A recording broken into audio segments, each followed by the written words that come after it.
Temperature வந்து 6 degree, நல்ல குளிர். இதுதான் வந்த ஏர்போர்ட். ஃப்ராங்க்ஃபர்ட் வழியாக ட்ரெயின் எடுக்கணும். ட்ரெயின் எண் வந்து கிட்டத்தட்ட 200 கிலோமீட்ரு வேகம். தங்கியிருக்க ஹோட்டல்,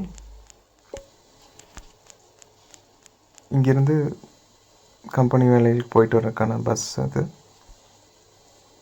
காலை உணவு அதிகமாக ப்ரெட்டு வகைகள் இதுக்கெல்லாம் வந்து அதில் நடக்கும். வெளிநாடு வாழ் சொந்தங்கள் ஒருங்கிணைப்பு அப்படிங்கிற பகுதியும் எனக்கு இது உதவுச்சு. ஏன்னா நம்ம சொந்தங்களில் பார்த்திங்கன்னா ஐரோப்பாவில் சபரி இருக்கார். அப்புறம் அவங்களெல்லாம் தொடர்பு பண்ணி நாங்கள்லாம் தொடர்பில் இருக்கோம். அப்புறம் ஜெயந்த் சண்முகம், அவர் ஜெர்மனியோட ஜீனா அப்படிங்கிற பகுதியில், அது ஒரு சின்ன கிராமம் ஈஸ்டர்ன் சைட் ஆஃப் ஜெர்மனியில் இருக்குது. நான் ஃப்ராங்க்ஃபர்ட்லேருந்து 1 மணி நேர தூரத்தில் இருக்கேன். என்னோடது ஷூபிஷ்கெம்னு சொல்லக்கூடிய ஒரு டவுனு. அதே மாதிரி சபரி வந்து நெதர்லாண்டில் இருக்கார். அப்போ ஐரோப்பாவில் வந்து ஒருத்தர் தெரிஞ்சுக்கிறதுக்கும், அதே சமயம் என்னோடய நாட்கள் இங்கே தங்குறது ரொம்ப குறைவு தான். இருந்தாலும் வெளிநாடு வாழ் சொந்தங்கள் சார்பாக இதை வந்து ஒவ்வொரு கண்டங்களையும் வலுப்படுத்தணும் அப்படின்னு சொல்லிட்டு, நம்ம மங்களி புக்கில் அதுக்கான யார் யார் எங்கெங்கே இருக்காங்க அப்படிங்கிறதெல்லாம் விவரம் இருக்குது. அது நீங்கள் நேரம் இருக்கும்போது அந்த புக் ஒரு தடவை எடுத்து மறுபடியும் பாருங்கள். ஐரோப்பா காண்டத்தில் யமுனா அவங்க வந்து குடும்பத்தோட தனது கணவர் பிரவீனோட நெதர்லாண்டில் இருந்து வர்றாங்க. அவங்களும் பல ஆண்டுகளாக அங்கே இருக்காங்க.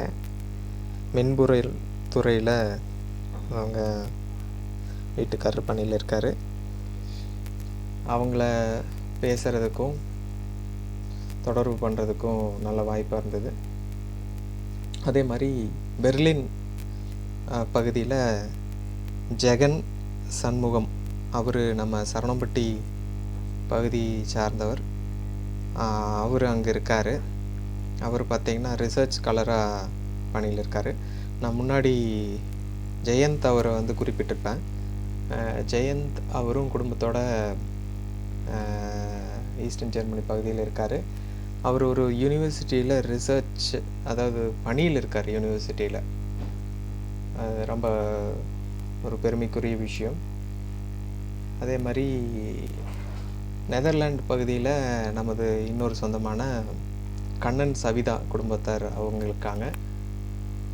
எல்லோரும் சந்திக்கிறதுக்கான வாய்ப்பையும் ஏற்படுத்தலாம் அப்படின்னு பார்த்தோம். நேரம் குறைவாக இருந்தது, காலம் அதற்கு இந்த தடவை ஒத்துழைக்கல. இருந்தாலும் நான் இப்போ குறிப்பிட்டு சொன்ன மாதிரி சபரி அவர், அதே மாதிரி யமுனா பிரவீன் குடும்பத்தார், கண்ணன் சவிதா குடும்பத்தார், அதே மாதிரி ஜெயந்த் சண்முகம் அவங்க ஃபேமிலி, அதே மாதிரி ஜெகன் அவரோட ஃபேமிலி. இப்போ இவங்க எல்லாமே வந்து இங்கே ஐரோப்பா காண்டத்தில் எல்லாருமே தொடர்பு பண்ணுறதுக்கு ஒரு வாய்ப்பாக இருந்தது. இது இல்லாமையும் 1-2 சொந்தங்கள் இருக்கிறதுன்னு தெரிய வந்துச்சு. அவங்களையும் நம்ம இணைப்பில்